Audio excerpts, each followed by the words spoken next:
आपको फील क्या होता है लाइक जब से आप फर्स्ट टाइम फ्लाई कर रहे हो from your very first Joy ride, packing से लेके जब बिल्कुल छोटे होते से सब सीखना स्टार्ट किया, थोड़ा सा बताएंगे कि लाइक फर्स्ट कोर्स से लेके आज तक यू कंटिन्यू फ्लाइंग। आज सुबह भी 6 बजे उठ के यहाँ पे फ्लाई हो चुका है ऑलरेडी बिफोर दिस।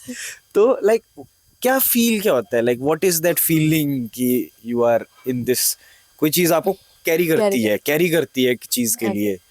तो यस, तो पहले ही जैसे मैंने बताया कि हमारा घर जो लैंडिंग एरिया के बहुत करीब है और हमारी शॉप भी है। तो यहाँ पे जब से मैच्योरिटी आई हुई है, जब से मतलब होश आई हुई जिसको बोलते हैं, तब से हम देखते थे कि यहाँ पे हर साल कंपटीशन होते थे। और कंपटीशन में लोग जाते थे और शाम के टाइम पे यहाँ पे कल्चर एक्टिविटी समथिंग ऐसा होता था। तो वहाँ पे क्या होता था कि पुलिस सब सिक्योरिटी रहती थी और जो लोग जैसे ऑफिशियली होते थे तो उन लोगों को वहाँ पे जाके एंट्री, वो first row, second row, third row जो बनी होती थी वहाँ पे जाके बैठते थे। और जो हम जैसे गांव वाले होते थे हमें बाहर खड़ाया जाता था कि वहाँ से देखो, दूर से देखो। 2015 आई थिंक वर्ल्ड कप था और उस टाइम मैं 10th स्टैंडर्ड में थी। तो वर्ल्ड कप था, फर्स्ट टाइम इंडिया में हो रहा था, तो काफ़ी क्रेज था। तो बहुत से बड़े बड़े आर्टिस्ट आए हुए थे, अच्छे अच्छे पायलट आए हुए थे। तो सब लोग मतलब जैसे अंदर जा रहे हैं, फैमिलीज के साथ जा रहे हैं, पहले उनका आई कार्ड चेक, जैसे अब हमारा भी होता था कि हमें भी आगे जाके मतलब कॉन्सर्ट देखना है तो हमें बोला जाता कि नहीं बाहर। तो एक वो चीज थी और दूसरा ये था कि सब लोग कंपटीशन करते थे। मैं फॉरेनर लड़कियों को देखती थी कि यार ये भी कर रही है, मुझे भी करना है, अपने गांव में मुझे भी पैराग्लाइडिंग करनी है, मुझे भी वहां पे जाके बैठना है एज ए कॉम्पिटिटर।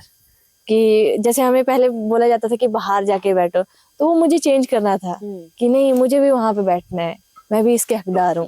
बिल्कुल। तो एक वो चीज थी और प्लस कि यहाँ पे लड़कियां कुछ ऐसा करती नहीं थी और मुझे कुछ अलग करना था। और बचपन से मैं अपनी फैमिली में एक लड़की हूँ और सब भाई हैं मेरे, तो बचपन से लड़कों के साथ पली बड़ी थी। तो हमेशा से मैं वही काम करती थी जो लड़के कर, मतलब मुझे ये बोलना नहीं चाहिए लड़का लड़की वो नहीं, बट जिस काम के लिए मुझे मना किया जाता था मैं वही जाके करती थी। तो एक वो भी चीज थी कि घर के सामने वाले लोग आते हैं, दूर दूर से, इतने दूर से लोग आते हैं। तो वो सबसे बड़ा ये था कि चलो। और मुझे एक्चुअली में एक्सेल स्पोर्ट्स में ही करना था। जब मैं स्कूल में थी तो मैं मैराथन और बैडमिंटन खेलती थी। तो मेरा ड्रीम था कि हाँ, साईं हॉस्टल जो धर्मशाला वाला था वहाँ पे भी जाना था मुझे, बट नहीं हो पाया। तो अभी मेरे को पैराग्लाइडिंग मिला था तो मैंने सोचा चलो इसी में आगे करते हैं, आगे इंडिया को रिप्रेजेंट करते हैं। तो ऐसा है।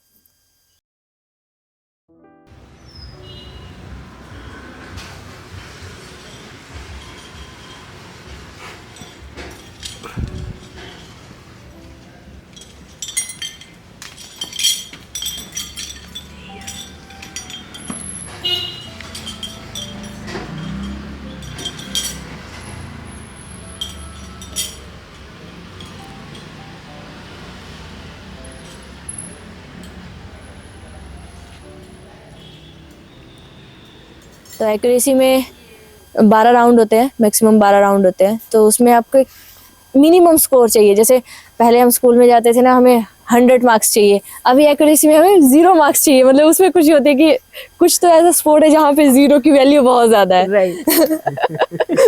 तो एक्यूरेसी ऐसा स्पोर्ट है कि वहाँ पे जब आप 0 लोगे तो बहुत खुशी मिलती है। स्कूल के टाइम पे क्या रहता था कि 100 99 95 आए तो हाँ हम बहुत खुश हैं, बट अगर एक्यूरेसी में 95 आए तो मतलब लोगों का मुंह ऐसा उतरा रहता है कि पता नहीं क्या ही हो गया है। अगर 0 आएगा तो लोग बहुत खुश हो जाते हैं कि यार 0 आ गया। राइट। 2023 से मैंने स्टार्ट किया था, आई थिंक नवंबर से मैंने स्टार्ट किया था। एक कंपटीशन मेरा यहाँ पे बीड़ में कंपटीशन होने के बाद मुझे लगा था कि ना अच्छा ठीक है।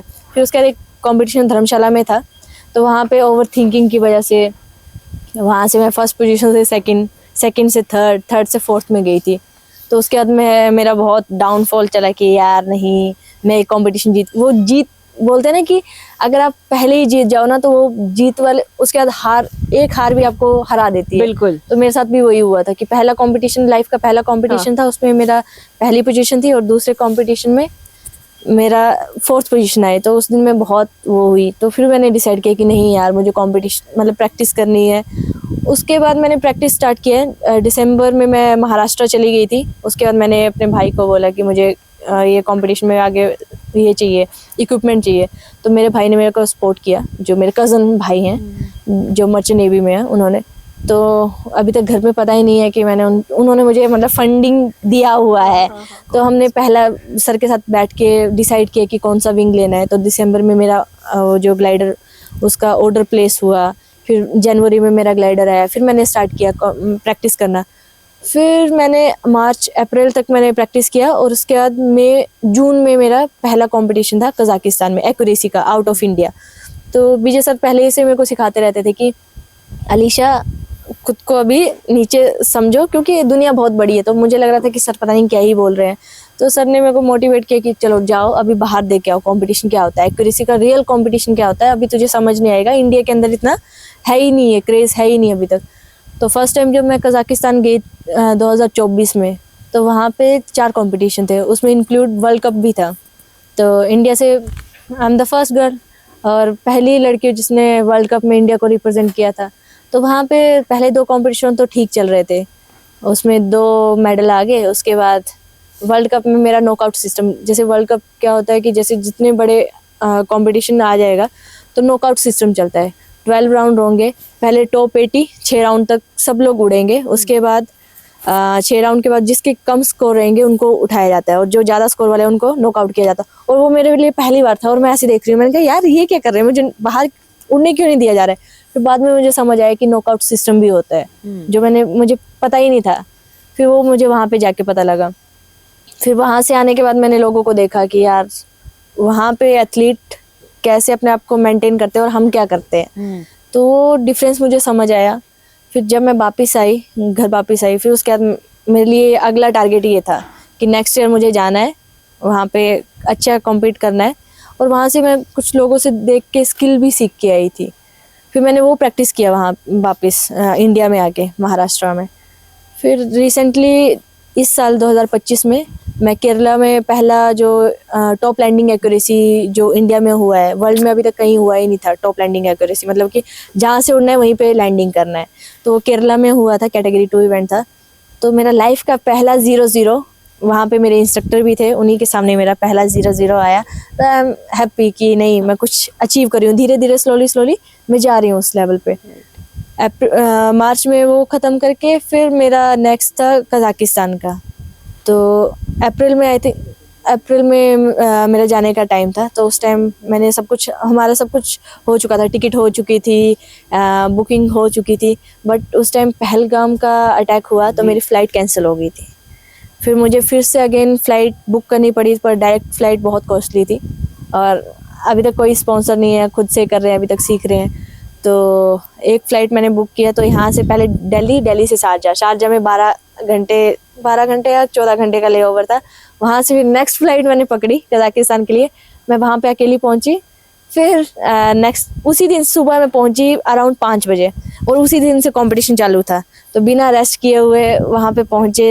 एयरपोर्ट से 3 घंटे का ड्राइव है जो फ्लाइंग साइट है। तो वहाँ से 7 बजे से फिर कंपटीशन स्टार्ट हुआ और इस साल बहुत अच्छा था। इस टाइम मतलब हिस्ट्री क्रिएट कर दी थी, मतलब अकॉर्डिंग टू माय इंस्ट्रक्टर कि अलीशा तूने हिस्ट्री क्रिएट कर दी है। 14 मेडल 3 ट्रॉफी, मतलब वो इंडिया के लिए बहुत बड़ा होता है। Right, it is an amazing achievement genuinely, मतलब ना। तो आप हमें एक चीज बताएंगे, जैसे आपने ये बोला कि 16-16 घंटे के लेओवर्स होते हैं, फंडिंग नहीं है बेसिकली, तो सपोर्ट कोई नहीं है बिकॉज इतना रिकॉग्नाइज नहीं कर रहे हैं, तो उस चीज के अंदर जैसे आपने बोला ना कि आप रेस्टलेस होके गए थे पूरा हाँ देने जी। के लिए, और हम लोग बोलते हैं स्पोर्ट्स बेसिकली थोड़ा रिलैक्स भी होना चाहिए बट आपका एक्टिव माइंड रहना चाहिए। हाँ जी। तो एज अ स्पोर्ट्स पर्सन आप किस वो एक मेंटल जर्नी कैसी रहती है कि फंडिंग नहीं है, तो उस फेज को आप कैसे ओवरकम करते हैं एज एन ऑब्स्टेकल? फंडिंग की बात करें तो पहले जैसे मेरे इंस्ट्रक्टर थे, मैं उनके साथ वहाँ पे काम करती थी, प्लस मेरे भाई जो हैं वो कहते, मतलब वो मेरे को सपोर्ट करते हैं कि ठीक है करो, हम यहीं पे बैठे हुए हैं, तो वो लोग करते हैं। बट एक खुद को आ जाता है ना कि यार कब तक हम फैमिली से लें, और ये ऐसा स्पोर्ट नहीं है कि मतलब एक बार लिया है उसके बाद मतलब लाइफ टाइम के लिए। अभी मैं एक ग्लाइडर लेती हूँ तो 2 या 3 साल के बाद मुझे चेंज करना पड़ता है वो जो है। तो एक खुद को भी आ जाता है कि यार अभी 2 साल ही हुए मुझे एक्चुअल में इंडिया से बाहर जाते हुए, तो अभी तक तो इतना है नहीं है, बट अभी मुझे सोचना पड़ेगा कि आगे नेक्स्ट कैसे करूँगी मैं, क्योंकि अभी ये रिकॉग्नाइज स्पोर्ट है ही नहीं इंडिया के अंदर। और आपको हिमाचल से कोई अथॉरिटीज हैं जो सपोर्ट कर रही हैं इस चीज कोई को भी लेके? नहीं अभी तक, मतलब मेरा नाम किसी को पता ही नहीं होगा कि मैं कौन हूँ। आप खुद ही टीम और एथलीट दोनों एक में ही है भाई, ये हाँ। एक में ही है लाइक। तो जैसे आप इंटरनेशनल लेवल पे आप compete करते हैं, नेशनल लेवल पे compete करते हैं, तो आपको बेस्ट क्वालिटी ऑफ मटेरियल का पैराग्लाइडिंग वो पैराशूट वो चाहिए चाहिए, उस चीज़ के लिए। उसी में हम मतलब वहीं पे हम मार खा जाते हैं हमेशा, क्योंकि हमारे पास जैसे अदर जो कॉम्पिटिटर होते हैं जो अदर कंट्री के होते हैं, जैसे फॉर एग्जांपल चाइना के यांगचैन करके एक है जो एक्यूरेसी में जी। टॉप है, तो उनके पास अच्छे स्पॉन्सर हैं, अच्छे जो कहते हैं मेंटल हेल्थ के लिए अच्छे डॉक्टर्स वो भी हैं। उनको फ्यूचर के लिए टेंशन ही नहीं है कि उनको अर्निंग कहाँ से, क्योंकि उनके पास स्पॉन्सर है, सब कुछ है उनके पास।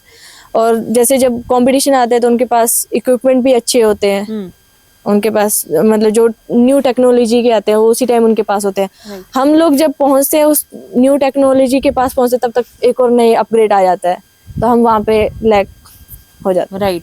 और अगर आपको एक अच्छा बिल्कुल क्वालिटी प्रीमियम क्वालिटी का ग्लाइडर लेना है, प्रॉपर पैराशूट लेना है, तो उसके लिए कितना अमाउंट आपको पे करना पड़ता है? बिकॉज अपनी पॉकेट से कर रहे हैं आप वो चीज़, कोई हेल्प नहीं है, कोई सपोर्ट नहीं है, तो उस चीज़ के अंदर आप एज अ इंडिविजुअल कितना इस चीज़ का कितना एक्सपेंस जाता है? अराउंड 2 लाख से 2.5।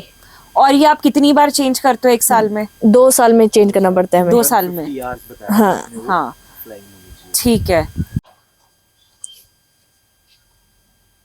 तो थोड़ा सा इसी के साथ को आप अपनी फैमिली की जर्नी बताएंगे इसके साथ को, कि जो आपकी ये पूरी प्रोसेस रही है, what was your relationship in terms of like family के साथ कैसा रहा है, how they are looking forward to this whole process? जब पहले तो मैंने घर पे बताया नहीं था कि मैं फ्लाइंग या कुछ कर रही हूँ, तो हमारी एक शॉप है चाय की, और सब लोग वहीं पे चाय पीने आते थे, तो मैं ग्राउंड पे जाती थी।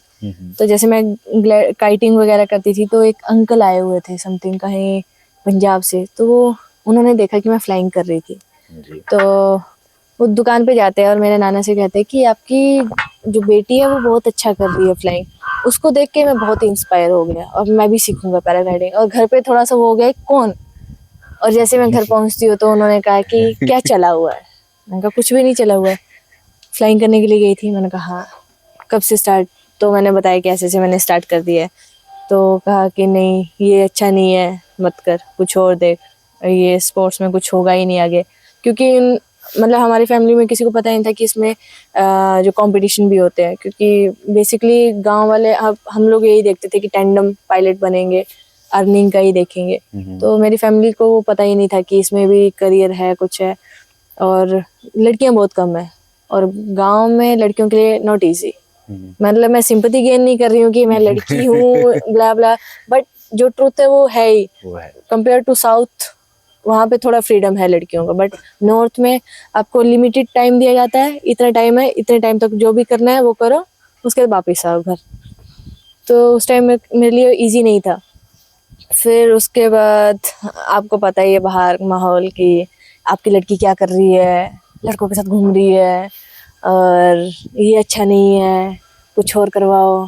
तो घर वाले थोड़े बहुत ही वो चले गए थे कि ये नहीं करना है, बट मैंने बहुत फाइट की कि नहीं मुझे करना है। फिर उसके बाद जो और क्या हुआ था, बहुत से मतलब इंसिडेंट्स थे कि सब लोग आते थे कि यार क्या कर रहे हो, कुछ गवर्नमेंट जॉब ढूंढो, इसमें कुछ नहीं बनने वाला है।